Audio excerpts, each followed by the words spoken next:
আসসালামু আলাইকুম। আজকে দেখাবো ডায়াবেটিক্স পরীক্ষা করার নিয়ম, কিভাবে ডায়াবেটিক্স পরীক্ষা করতে হয়। প্রথমে আমরা ডায়াবেটিক্স মেশিনের প্যাকেটটা খুললাম, ডায়াবেটিক্সের সরঞ্জামগুলো বের করলাম। ডায়াবেটিক্স রোগীদের প্রত্যেক সপ্তাহে একবার করে ডায়াবেটিক্স পরীক্ষা করা উচিত, কারণ বলা যায় না কখন ডায়াবেটিক্স বেড়ে যায় এবং কখন ডায়াবেটিক্স কমে আসে। আমি আমার নিজের ডায়াবেটিক্স পরীক্ষা করেই দেখাবো সবাইকে কিভাবে ডায়াবেটিক্স পরীক্ষা করতে হয়। এখন আমরা পিনটা ঢুকাবো, যেটা দিয়ে ব্লাড বের করতে হয়।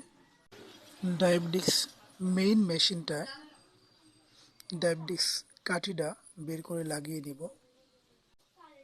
অবশ্যই ভালো করে লাগাতে হবে যেন ব্লাড ঠিকঠাক মতো ডায়াবেটিক্স মেশিনটা নিতে পারে। ডায়াবেটিক্স মেশিনে কাঠি লাগানো হলে তারপর সব কিছু ঠিকঠাক হওয়ার পর আমরা হালকা কিছু তুলো অথবা কটন নিয়ে সাথে একটু হেক্সোসল নিয়ে নিব তুলোর সাথে।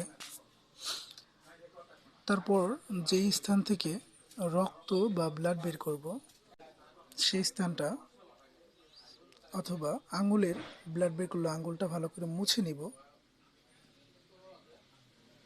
তারপর হালকা করে চাপ দিয়ে আঙুল ফুটো করে নেব।